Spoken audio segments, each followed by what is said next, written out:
最近网上流传着一则新闻，说据外媒报道，今年不知从什么时候，民间开始流行一种跳船的冒险活动，导致美国阿拉巴马州最近半年有4位仁兄跳进水流时因折断颈椎而挂掉。很多人对此感到不解，包括我自己，于是找到了这则新闻的出处。A social media challenge is taking the life of 4 folks here in central Alabama. Some rescue crews told WVTM 13's Patsy Douglas that they fear the worst.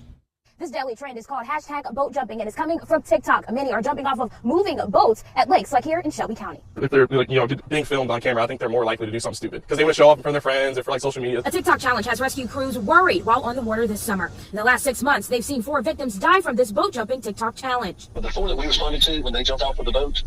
they literally broke their neck and basically an instant death. Rescue crews say these deaths are people of all ages. 这个新闻说的有鼻子有眼，看来确实有人折断了脖子，而且从很多跳船视频看，人们是跳进了半径螺旋桨向后上方抛射的水流里。那是不是这种半径桨快艇的水流暗藏着危险呢？看来最好的办法就是进行真人测试。来到码头，发现有一艘安装半径桨的双发快艇正要启动，说明来意后，船主布帕斯夫妇希望帮助我们完成测试。这艘快艇长度7米，重量2吨，安装2台110马力汽油发动机，各自驱动一副直径400毫米半径螺旋桨。这种螺旋桨前缘呈直线，桨盘一半露出水面。工作时，由于前缘不断切入水中，造成水线内凹，于是，在下侧1/4桨盘上制造了大面积的通气区，导致此处的叶片推力十分微弱。旁边的1/4桨盘则是主要的水下推力区，同时这一侧的叶片又不断出水，将水下的滑流带出水面，向后上方抛射，使水面以上的桨盘变成水上喷溅区。因此，半径桨是靠低阻力高速转动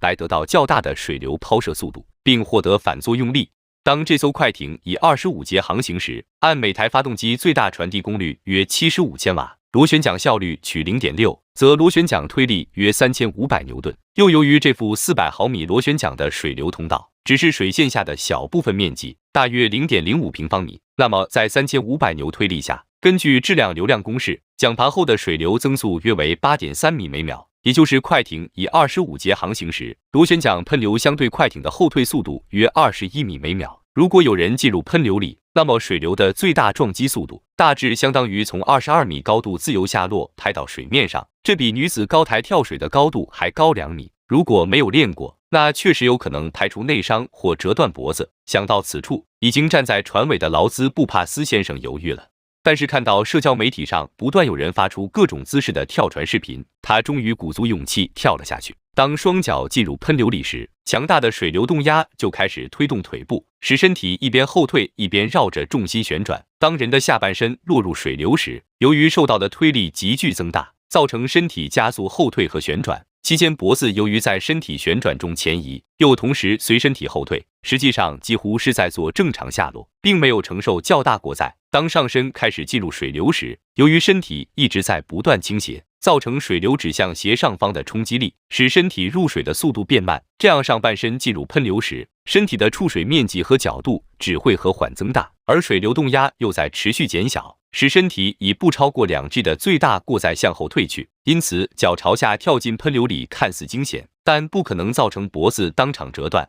但是如果有人以头下脚上且面朝前方的姿态跳下去，那么船速25节时，头部会进入时速约75公里的螺旋桨喷流里，最大阻力会达到3460牛顿。此时脖子就需要承受将近350公斤的瞬时推力，因此从高速航行的快艇尾部直挺挺扎下去，那结果确实难以预料。